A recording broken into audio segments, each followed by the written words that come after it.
Hi, the last time we talked about fulfillment of all desire and letting go of your attachments.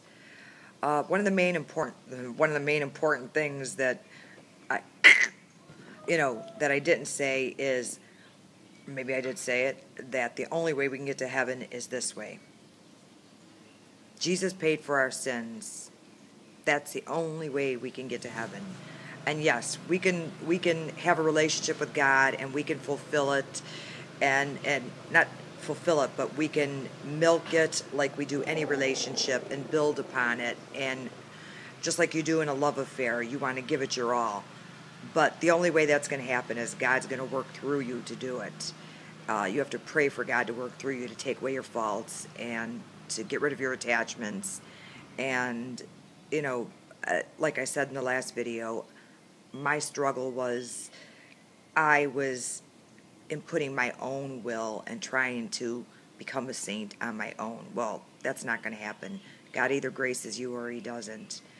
Yes, you can build a relationship with God and you can pray and you can pray for whatever you want. The last time I said I had to get rid of my bird and I had to get rid of this and get rid of that, well, I prayed. My bird is gone. I've had my bird for 7 years, and yeah, I cried. It hurt. It hurt. But you know what? God knows what's best for me. He knows what I'm too attached to. He knows what needs to go. Another thing, it's crazy, but I had a designer couch that I loved. I loved. We're moving to a new house. The couch won't fit. We had to give it away. And I find that these things that I didn't even know I was attached to, I am. It's crazy. So this isn't going to be real long today. It's simple. Say your prayers. Ask God to make you grow closer to him. Ask him to take away your faults and what needs to go for you to have a relationship with him. Prayer. Prayer and his suffering. That's the way. Charity. But even charity, we can't do it on our own, because if you try to do it on your own, then your ego gets in the way. God has to put that grace in you. I'm not saying don't do charity. Of course, do charity, and God will grace you and give you more and more. But the main thing is he's trying to get your ego out of the way. Get your ego out of the way, and he wants to get you to humility. So he died on the cross for our sins. It's that simple. You want to build a relationship with him. You want to pray. Do the best you can.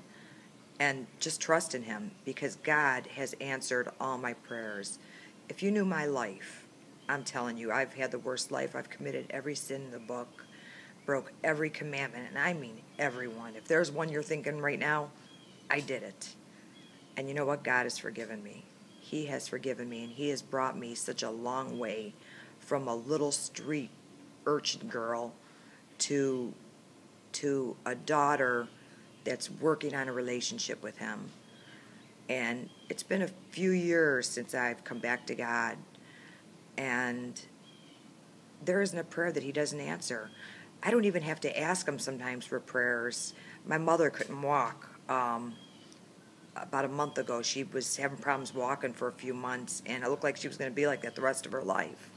I always pray for my mother, but I didn't say, God, let her walk. Well, one day she called me up and she goes, oh, your prayers worked. I can walk.